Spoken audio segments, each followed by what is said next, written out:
Now moving to our type style, and for controlling our type styles we have two panels for that. We can be accessing them either from type. We have all type panels in here. We have panels. We can be accessing either character or paragraph styles panel. So let's open both of them. You can find them both as well in window. So here we have character styles and we have paragraph styles. By default you don't have any styles within these panels, but now let's add maybe our paragraph style. So now we have that area type, and let's edit that one, selecting our type tool, double clicking our type, and we have everything selected. Now let's select only that paragraph in here. So we have dense before that paragraph, and also let's change its color, maybe to orange color or something like that. We can be color picking those tones in here and selecting more saturated color like that one, which is almost 100 yellow and 50 magenta. We can be changing that one to 50. Those are mainly for better printing experience, or instead you can be using those Pantone colors. Hitting OK. Now we have that style for our paragraph, and also let's make it italic. For instance, going for font style, selecting italic. Now if we copy the paragraph, Command or Control C, and let's collapse that one for a while, and going at the end of that paragraph, hitting return, then pasting that one. It will be pasted with the same style. However, let's undo that for a second.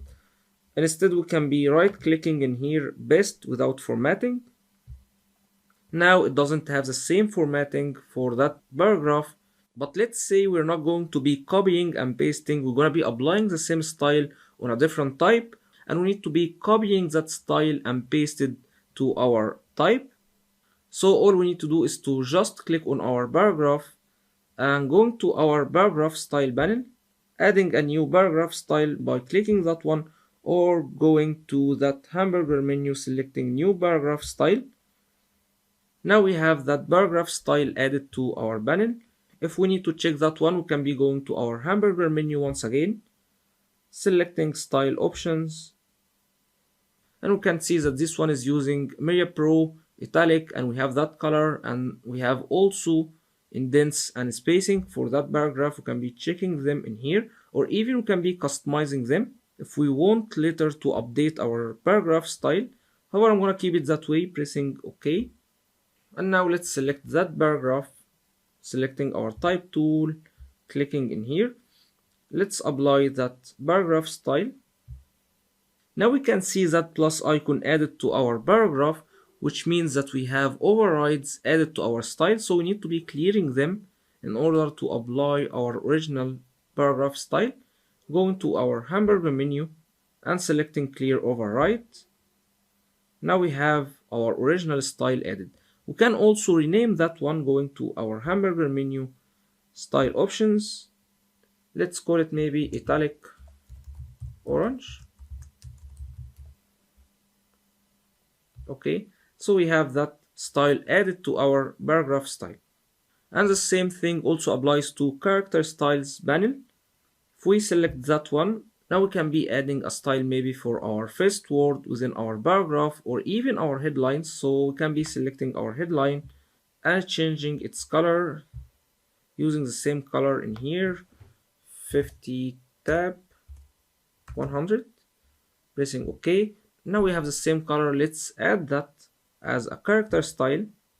Now selecting our move tool to deselect our type maybe, then selecting our type tool once again, and let's create another type line.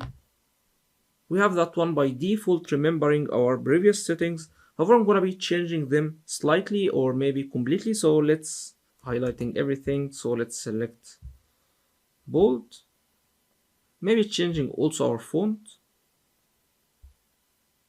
and our color. Now let's highlight everything to apply our character style. We have a plus in here, which means we have override. Going to our menu, clear override, and we have the same style applied except for font size. So we have that one at 72 point. while our line, if we press command enter, then selecting our original line, we have that one at 56-ish or maybe 57. So the only thing that you might need to change is your font size when it comes to that. So let's remove that line, delete. And also what's really cool that we can be loading character styles or paragraph styles from other files.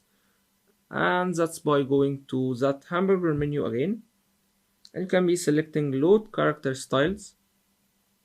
And if you have any BSD files including some character styles, you can be loading them by selecting your BSD file and pressing open. However, let's cancel that. And also let's cover more miscellaneous stuff which might be also related to styles.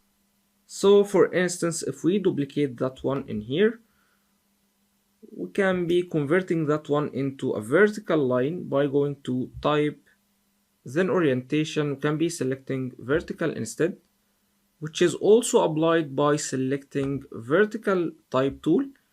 And also we can be converting that one again back to horizontal by selecting our type tool. We'll see those two icons in here, so we can convert that one to horizontal or vertical once again by clicking the same one, removing those two line types. And let's select our type tool once again, switching to horizontal type tool, selecting maybe that first word. In here we have lorem. And if we want to check spelling for our type, we can be right clicking, we will find check spelling, which could be very handy and important for designers. So let's click check spelling. Now we can see that we don't have that one in dictionary, and we can be changing that one to lorem or any similar words in here. Or instead you can be changing that one to a right spelling word instead of lorem or lorem. And if you have the same spelling mistake repeated within your type, you can be selecting change all. Since that's already a dummy text, so most of these words or all of them are not right words, so I'm gonna be pressing done. And we're gonna be selecting another option, which is right click, and we have find and replace text. Now we can be replacing all lorem words with any word. So now I was trying hello, we can be trying anything. Let's keep it that way, hello is fine. Or maybe let's keep it triple W, so it will be more obvious to you guys. And you can be selecting also case sensitive if you're going for caps lock or uppercase words. So let's change our lorem word within our type area to triple W for instance, clicking change all, and already we have 3 words replaced, pressing OK. Now we can see them 1 and 2 and 3. And that's basically it for our type styles. Hope you enjoyed that one, and let's even discover more about type.